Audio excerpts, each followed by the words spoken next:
சென்னையில் Mysore coffee seat லைவாக roast பண்ணி கிரவுண்ட் பண்ணி கொடுக்குறோம். ரெஸ்டாரண்ட்டில் உள்ள காஃபிக்கும் நீங்கள் வீட்லேயே ப்ரிப்பேர் பண்ணுற காஃபிக்கு நிறைய டிஃப்ரென்ஸ் இருக்குது. அவங்க காஃபி பவுடர் போடும்போதே ஒரு ஸ்பூன் வந்து சுகர் வந்து காஃபி பவுடர்லேயே மிக்ஸ் பண்ணி தான் டிகாஷன் இறக்குறாங்க. அதனால் நீங்கள் அங்கே சுகர் போடாமல் குடிக்கிறோம் நீங்கள் நினைக்கிறீங்க. ஆனால் அவங்க ஒவ்வொரு 250 கிராம்ஸ்க்கும் 500 கிராம்ஸ்க்கும் ஒரு 10 கிராம்ஸ் வந்து சுகர் கலக்குறாங்க. நீங்கள் கரெக்டாக வந்து டிகாஷன் இறக்குனீங்கன்னா வீட்டில் போடுற காஃபி தான் பெஸ்ட்டாக இருக்கும். என் பேர் வந்து சரவணன். என்னோட ஃபாதர் மிஸ்டர் சின்னையா தான் இந்த காஃபி அவுட்லெட்டை இங்கே பெசனரில் வந்து 1982 ஸ்டார்ட் பண்ணாங்க.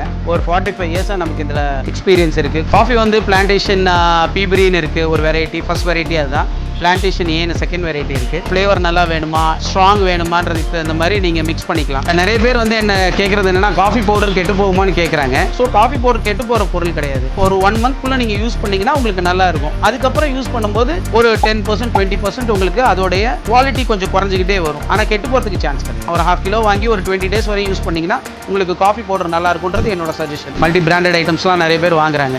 அவங்களுக்கும் எங்களுக்கும் என்ன வித்தியாசம் நிறைய பேர் எங்களை கேட்குறாங்க. பெரிய பிராண்டட்ஸ் ஒவ்வொரு இடத்துல அவங்கவுங்க குடோன் வச்சுருப்பாங்க. வறுத்து அரைச்சி உங்களுக்கு கொண்டு வரும்போது 2 months ஆயிரும். அந்த ஃப்ரெஷ்னஸ் வந்து அவங்கள்ட்ட இருக்காதுன்றது தான் பெரிய பிராண்டுக்கும் நம்மளுக்கோட விஷயம். நாங்கள் வந்து இப்போ இன்றைக்கி டெய்லி எங்களுக்கு ஒரு 100 kgs டெய்லி சேல் ஆகுது அப்படின்னா அந்த சேலாக தான் அன்னன்னைக்கு வறுத்து அன்னன்னைக்கு யூஸ் பண்ணுவோம். ஷாப்போட location and contact details and etcetera வந்து உங்களுக்கு வந்து டிஸ்கிரிப்ஷனில் கொடுத்துருக்கோம். இந்த மாதிரி பெஸ்ட் திங்ஸை நீங்கள் தெரிஞ்சுக்கிறதுக்கு சென்னை பெஸ்ட் திங்ஸை ஃபாலோ பண்ணுங்கள்.